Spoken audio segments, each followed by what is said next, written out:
जय माँ इंद्राक्षी, जय अम्बे। इंद्राक्षी धाम में दर्शकों आप सभी का हम हार्दिक स्वागत करते हैं। आज कामदा एकादशी है। ये एकादशी अनेकों प्रकार के शुभ फल प्रदान करने वाली मानी गई है और साथ ही अनेकों प्रकार के संताप और पापों को नष्ट करने वाली एकादशी होती है। साथ ही गायत्री साधना जिन साधकों की चल रही थी, सभी साधकों की करीब करीब कल शाम के समय तक पूर्ण हो चुकी है। आज बहुत साधकों ने अपने यज्ञ की तैयारी की है और यज्ञ कर भी लिया होगा। कुछ साधक करने की तैयारी में होंगे। कुछ जानकारी आपकी गायत्री साधना के बारे में भी हम आज आपको देने वाले हैं। आइए पहले आज का हम पंचांग देखें। 8 अप्रैल सन 2025, दिन मंगलवार, संवत 2082, चैत्र मास शुक्ल पक्ष, तिथि आज कामदा एकादशी, नक्षत्र आश्लेषा। आश्लेषा जो नक्षत्र है ये 8 बज सुबह के 13 तक है। उसके बाद मघा नक्षत्र प्रारंभ हो जाएगा। राहु काल 3 से 4:30, दिशा सूर्य उत्तर दिशा। कामदा एकादशी श्री हरि का शुभ चिंतन करते करते करते करते रात्रि पर्यंत व्यतीत करें। चलते फिरते उठते बैठते श्री हरि श्रीमन्नारायण का जाप करते रहें। और आपके घर में अगर किसी का एकादशी का व्रत हो, उनके साथ कामकाज में हाथ बटावें। साथ ही उनके व्रत की गरिमा को समझते हुए उनके संग स्वयं भी स्वाध्याय हरि चिंतन करने का प्रयास करें। अब देखो, यूँ तो सारी बातें आपको एकादशी के बारे में मालूम ही होंगी। कामदा काम को भी पूर्ण करती है, आपकी कामनाओं को पूर्ण करती है, काम से कामनाओं को पूर्ण करती है मतलब, और साथ ही व्यक्ति के ऊपर जन्म जन्मांतरों के अनेकों दोष होते हैं। यहाँ तक कहा गया है कि इस एकादशी को करने वाला साधक जो भी इस व्रत को व्रती रखता है, नाना भांति की कामनाएं पूर्ण होती हैं और उस साधक के जितने भी पाप होते हैं, घोर से घोर पाप होते हैं, वो इस एकादशी के पुण्य के फल से शुभ हो जाते हैं, शुद्ध हो जाते हैं, अर्थात वो पाप भस्म हो जाते हैं। तो प्रयास करके हमें एकादशियों के व्रत रखने चाहिए। ख़ास तौर से जब जब एकादशी महीने में आती हैं, 2 एकादशी आती हैं, शुक्ल पक्ष की और कृष्ण पक्ष की। जैसे कि ये शुक्ल पक्ष की एकादशी है, तो हम जो साधक व्रत भी नहीं रखते उन्हें भी एकादशी के दिन एकादशी के कुछ नियम संयम जरूर निभाने चाहिए। चलते फिरते उठते बैठते श्रीमन्नारायण श्री हरि का जप तो उन्हें भी करते ही रहना चाहिए। एकादशी बड़ी पवित्र पुण्य प्रदान करने वाली तिथियां मानी गई हैं। जितना आप श्री हरि का चिंतन करेंगे उतनी ही आपको पुण्य की प्राप्ति होगी। बात करते हैं गायत्री साधना के बारे में। लघु अनुष्ठान गायत्री मंत्र का 24,000 का आप अनेकों साधकों ने किया, हजारों परिवारों ने किया। एक व्यक्ति ने नहीं किया, ये 100 ने नहीं किया, हजारों की संख्या में आप लोग इससे जुड़े। किसी का पूर्ण हुआ, किसी का थोड़ा किनारे पर रहा, किसी ने बहुत हिम्मत करके मन को साध करके ये पाठ किया, किसी ने इस पाठ के बीच में अनेकों प्रकार के अवरोध झेले। अवरोध से मतलब जब हम कोई शुभ काम करते हैं ना, तो उसमें मुश्किलें भी आती हैं, लेकिन सभी मंजिलों को, मुश्किलों को पार करते हुए सभी साधकों ने इस अनुष्ठान को पूर्ण किया है। महिलाओं का किसी का कहीं कहीं अनुष्ठान बीच में छूटा हुआ है अशुद्धि की वजह से। अनुष्ठान जिनका बीच में था या पूर्ण रूपेण जैसे कल परसों पूरा होने वाला था, तो अशुद्ध होने की वजह से जिनका अशुद्ध हुआ है, बीच में छूटा है, तो वो शुद्ध होने के पश्चात वो महिलाएं पुनः अपने इस अनुष्ठान को पूर्ण कर लें।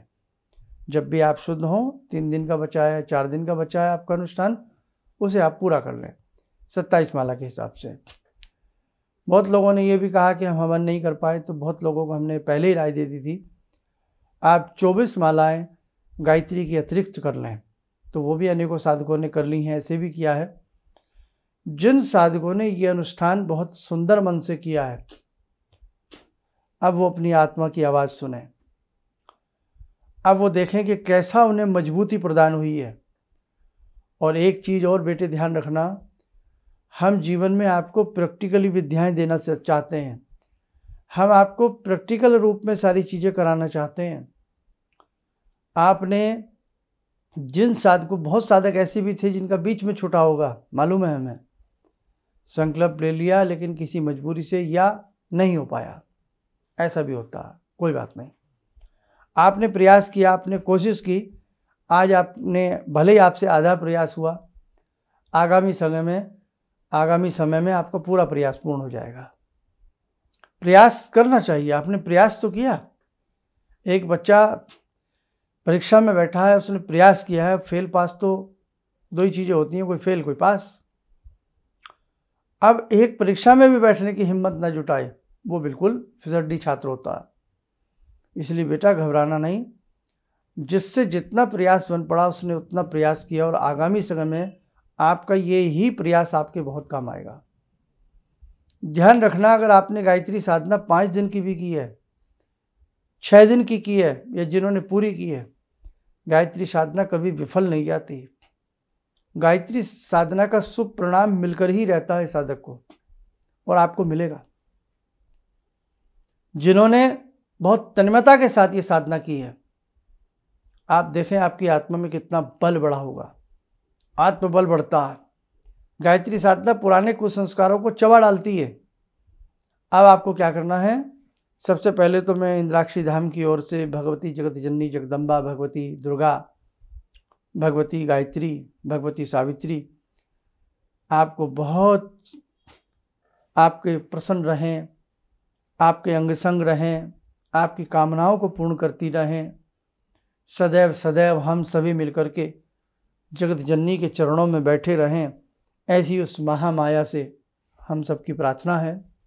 हे जगत जननी, हम सबको यूं ही अपने चरणों में जगह दे करके रखना, हमसे भूल चूक हो हमें क्षमा करना।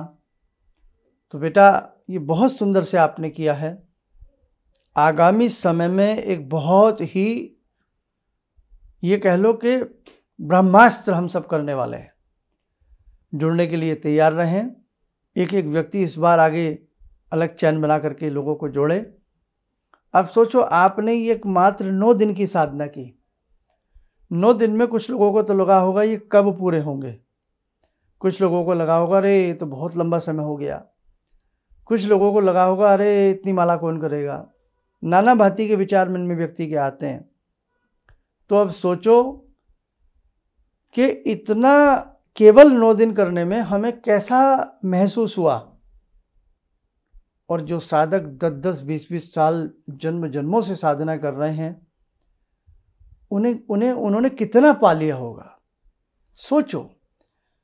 और जब ये खजाना हमारे पास होता है ना, तभी हम किसी को आशीर्वाद देने के काबिल होते हैं। इसलिए ध्यान रखना, आपने जो मेहनत की है ना, और कोई आपको कहे जो भी आपने 9 दिन की मेहनत की, लाओ हमें दे दो, लाओ इसको हमें आशीर्वाद दे दो, लाओ लाओ लाओ हमें दे दो, तो भैया ऐसे आप जल्दी से किसी को दोगे नहीं। दोगे तो किसी बहुत ही सुपात्र को आप ये कह सकते हो कि जो मैंने किया उसका आधा भाग भगवान इसको दे देना। हमारी बात प्रैक्टिकली सुनना, कहना क्या चाहता हूँ। हम कई बार इस चक्कर में रख लेते हैं, कोई ऐसे हमें सिद्ध पुरुष मिल जाए कि हम वहाँ जाएँ, उनके पैर छुएं और बस कल्याण हो जाए। तो बेटा आपकी तो 9 दिन की साधना है। 9 दिन की साधना ही आपको अपनी कितनी कीमती लग रही होगी। और जिनकी 9 साल की, 19 साल की, 90 साल की साधना होती है, बहुत सोच समझ करके वो किसी को आशीर्वाद देते हैं। क्योंकि साधना का जो खजाना तुमने 9 दिन में पाया है, वही साधना का खजाना वो महर्षि ऋषि बड़ी मुश्किल से इकट्ठा कर पाते हैं।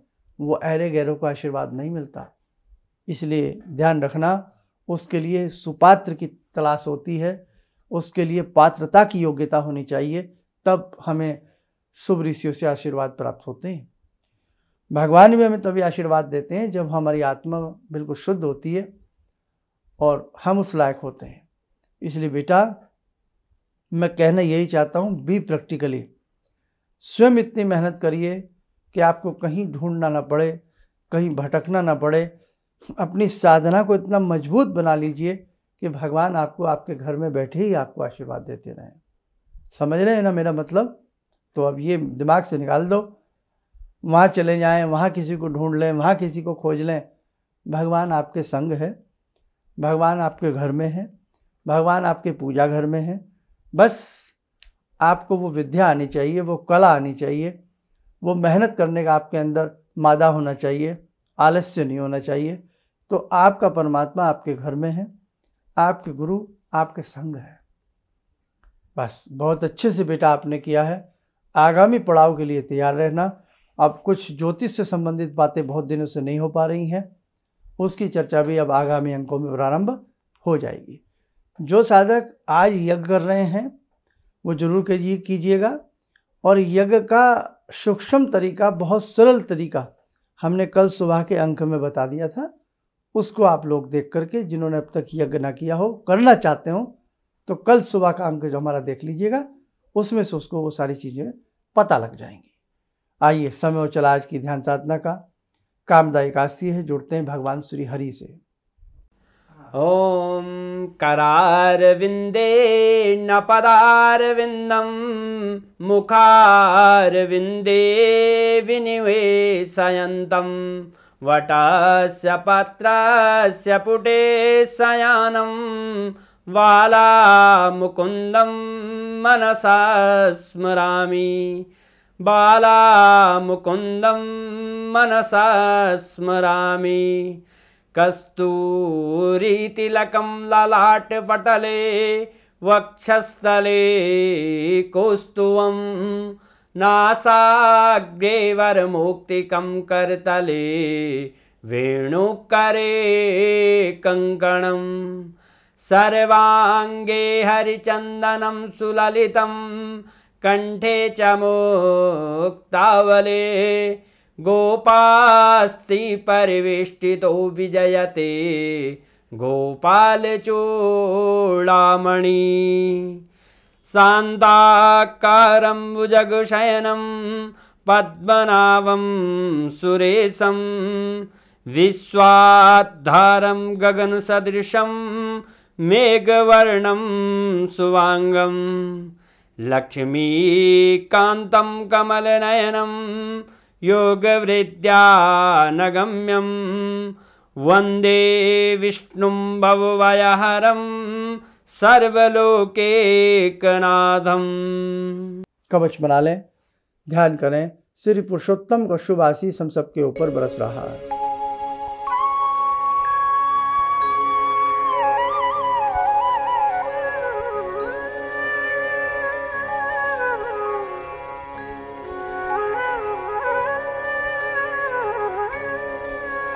ओम बोलते हुए नेत्र खोलें, सामान्य हो जाए। देखो साधकों, जिन्होंने यज्ञ नहीं भी किया तो वो मन मत दुखाना। जैसा बेटा आपसे बना, आपसे बहुत सुंदर किया। बस एक कृपा जरूर आप लोग कीजिए, अगर कुछ आपने इस साधना में अनुभव किए हों, चाहे वो कड़वे हों या वो मीठे हों, तो आप कहीं ना कहीं हमारे कमेंट्स बॉक्स में उन्हें ज़रूर साझा कीजिएगा। जो हमें इंस्टाग्राम पे सुनते हैं या फेसबुक पेज पे सुनते हैं या कहीं भी हमें सुनते हैं, तो वो अपने कमेंट्स ज़रूर साझा कीजिएगा। हमारे 2 यूट्यूब के चैनल के प्लेटफॉर्म भी हैं, एक हमारे नाम से, एक भगवती के नाम से है, इंद्राक्षी धाम। तो आप अपना कमेंट्स ज़रूर साझा कीजिएगा, ताकि कुछ चीज़ें और हमारे सामने भी आएँ और आगे कुछ और उन सब चीज़ों में बहुत कुछ किया जा सकता है ना। तो ये हो सकता है, संभव हो सकता है, तो बेटा ज़रूर करें। बाकी कोई बात नहीं है, सब ठीक है। जैसा आपसे बन पड़ा बहुत अच्छा आपसे हुआ है और आगामी समय में और अच्छा होगा। चलिए, आप सब लोग स्वस्थ रहें, सुखी रहें। इन्हीं शुभकामनाओं के साथ हम अपनी वाणी को विराम देते हैं। जय जय अम्बे। जितने भी आध्यात्मिक शिविर गुरु जी कर रहे हैं, ये सबके जन कल्याण हेतु कर रहे हैं और इससे सभी को फायदा हो रहा है। अब परेशानियां तो जीवन से लगी हुई हैं, यदि हम आध्यात्म की ओर, भगवान की भक्ति की ओर बढ़कर यदि जीवन में परेशानी उठाकर कुछ पा सकते हैं, तो ये तो गुरु जी की बहुत बड़ी उपलब्धि हमको मिल रही है। और गुरु जी इसी तरह से आध्यात्मिक शिविर करते रहें और हम सब इसी तरह से आते रहें, शामिल होते रहें, और जितना हो सकता है गुरु जी के बताए मार्ग के अनुसार हम चलते रहें, तो हमारे जितने भी संकट, जीवन की जितनी परेशानियां, सब कटेंगी। किसी भी समस्या के समाधान के लिए मिले प्रसिद्ध हस्तरेखा एवं वास्तु विशेषज्ञ प्रोफेसर धर्मेंद्र शर्मा जी से। नोट: शिविर में भाग लेने हेतु एवं व्यक्तिगत रूप से मिलने के लिए कॉल करने का समय सुबह 10 बजे से शाम 6 बजे तक। हमारे विभिन्न ज्ञानवर्धक कार्यक्रम देखने के लिए आप हमें अभी सब्सक्राइब करें बेल आइकन को प्रेस करें ताकि आप देख सकें हमारा कार्यक्रम सबसे पहले। और अधिक जानकारी के लिए फेसबुक पेज को लाइक करना न भूलें।